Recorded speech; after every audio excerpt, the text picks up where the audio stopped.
Welcome students again into the 12th science chemistry class. We already completed the two chapters. That is, the first is the solid state and the second is the solution. Now let us learn chapter number 3, ionic equilibrium. Now what is equilibrium? Equilibrium means balance. Equilibrium means balance. And ionic equilibrium means balance of the ions. So the equilibrium, that is balance between ions and unionized molecules. When we dissolve the electrolytes into the aqueous solution, then what happens? Some of the molecules of them gets dissolved and very few molecules of the electrolytes remains as it is. So the equilibrium or balance between the ionized ions or ionized molecules and unionized molecules is called as the ionic equilibrium. So equilibrium or balance between the ions and unionized molecules in solution is called ionic equilibrium or ionic equilibrium. So the balance or equilibrium between the ions and unionized molecules into the solution is called as the ionic equilibrium. Now in this chapter we have to study about 4 types of the equilibrium or 4 equilibriums. So in this chapter we have to study the following ionic equilibrium. First one is the H plus and OH minus ions and unionized water molecules. First we learn the equilibrium between the ions of the water molecule, that is the H plus and OH minus ions, and the unionized water molecules, H2. The second we have to study the ionization of weak acids and weak bases, because weak acids and weak bases are not completely dissociated. Some of the molecules of weak acids and weak bases remains as it is.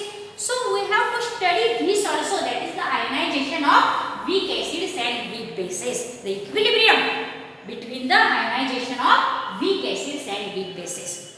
Again we have to study the equilibrium between the reactions between ions of salts and ions of water. How there is the equilibrium between the reactions of ions of salts and ions of water, we have to study that. And the last one we have to study in this chapter is the solid salts and its ions in water. Now these 4 types of equilibrium we have to study.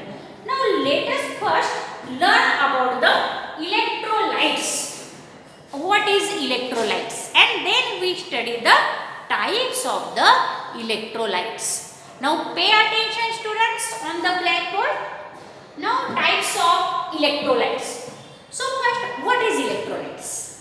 We know that the substances which get completely dissociated or almost completely ionized into the aqueous solution, we call them as the electrolytes.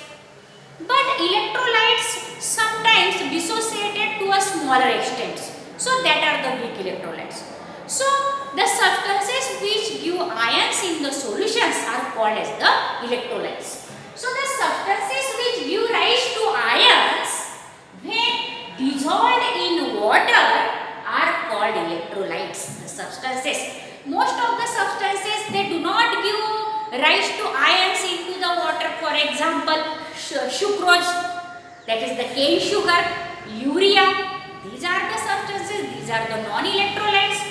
Most of the organic substances are non-electrolytes. Only few are the weak electrolytes, that is the organic acids and organic bases. So the substances we give rise ions into the water is called as the electrolytes. Now what is these non-electrolytes? The non-electrolytes are those which do not ionize and exist as molecules in the solution.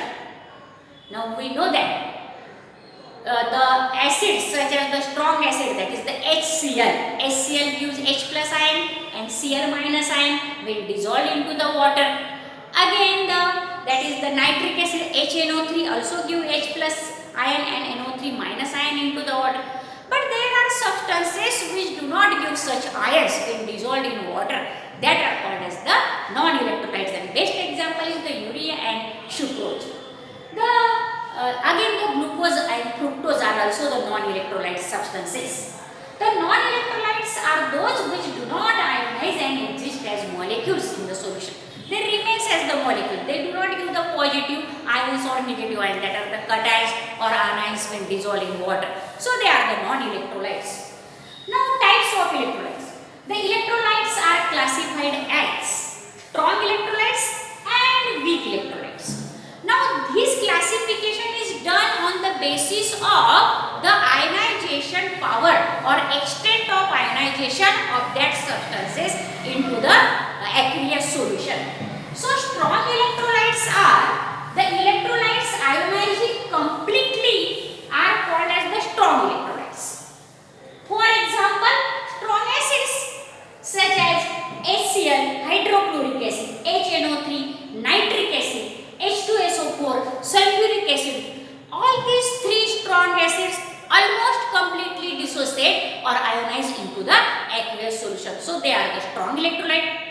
Again the strong bases such as the NaOH, sodium hydroxide, KOH, potassium hydroxide. These are the strong bases. These are the two strong bases which 100% get ionized into the water. So that's why they are the strong bases. And all salts are completely ionized. That means all the salts are strong electrolyte because they give the almost all salts ionize completely into the water solution. What are the weak electrolytes? Now these weak electrolytes dissociate into the water but in a smaller extent. So the electrolyte which dissociate to a smaller extent in aqueous solution are called as the weak electrolytes. The electrolytes which dissociate to a smaller extent in aqueous solution are called as the weak electrolytes. And which are the weak electrolytes? The weak acids such as acetic acid CH3COOH, it dissociates as CH3COO minus NH plus ion. Again the HCl, that is the hydrogen cyanide. This is also the acid, it gives H plus and Cn minus ion, but it is the weak acid. And the weak bases such as NH4OH, ammonium hydroxide. Now it also dissociates in aqueous solution to a smaller extent, that's why it is the weak base. Now let us learn, students, again about the electrolytes again. What is there again? Now let us learn the degree of dissociation. What is the degree of dissociation?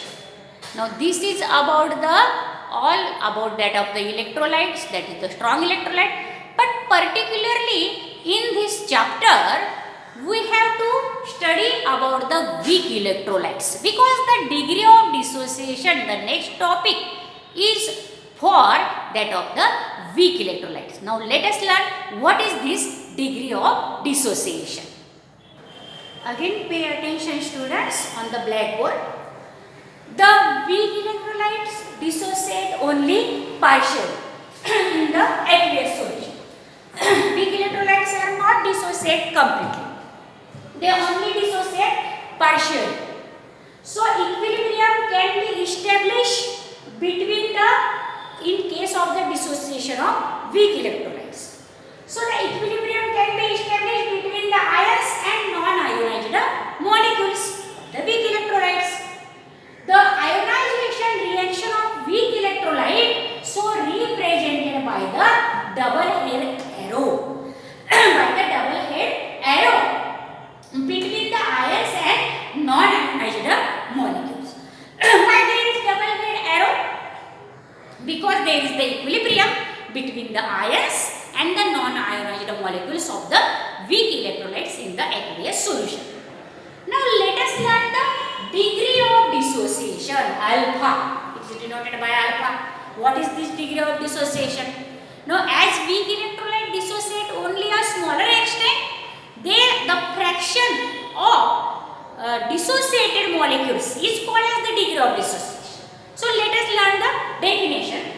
The degree of dissociation of an electrolyte is defined as a fraction of total number of moles. Fraction of total number of moles of electrolytes that dissociate into its ions when the equilibrium is attained. When equilibrium is attained, that means how many molecules of the weak electrolyte dissociate at equilibrium. At that time, the fraction of the total number of moles of electrolyte that dissociate at equilibrium is called as the degree of dissociation. So degree of dissociation is defined as the fraction of total number of moles of electrolytes that dissociate into its ions when the equilibrium is attained. Now this is the degree of dissociation, that is the alpha. It is always fraction because weak electrolytes are not completely dissociate. Suppose we take the 100 molecules of weak electrolytes, only 20 to 30 molecules of weak electrolyte get dissociate. So the fraction of the total number of electrolyte that dissociate into the aqueous solution is called as the degree of dissociation when equilibrium is attained. Now this degree of dissociation is denoted by the symbol alpha and given as, how alpha is calculated? Alpha is equal to number of moles dissociated divided by total number of moles. Suppose there are the 100 total number of moles of weak electrolyte and only 20 moles get dissociate. Therefore 20 divided by 100, that is equal to 0.2 moles. That is the degree of dissociation. It is the fraction. Remember that alpha is not always the integer. It is always in the fraction. So alpha is equal to number of moles dissociated divided by total number of moles. And how the percentage of alpha is calculated? The percent alpha is calculated as alpha into 100. What is the value of alpha? Multiply by 100 is called as the percentage of degree of dissociation. Now if C is the molar concentration of electrolyte, then the equilibrium concentration of cation and anion of the weak electrolyte is given as alpha into C. Suppose C is the molar concentration of weak electrolyte. But how we can calculate the concentration of cation or anion? Only just multiply the value of concentration by alpha. So alpha into C is the concentration of cation and anion we can calculate. And the unit of this concentration of cation and anion is given in moles per decimeter cube. Now students, let us learn about the acids and bases. We know that acids give H plus ion into the water and bases gives the OH minus ions into the water. But how the scientists recognize that? There are so many theories such as that is the Arrhenius theory, again the Bronsted and Lowry theory and Lewis theory. Now there are so many substances which do not give the H plus ions into the aqueous solution, but still they are acidic in nature. Then how it is possible? Again there are so many substances which do not give the OH minus ion into the aqueous solution, but still they are basic in nature. Now this is learned in the different theories of acids and bases. Now let us learn the different theories of acids and bases. First learn the Arrhenius theory of acids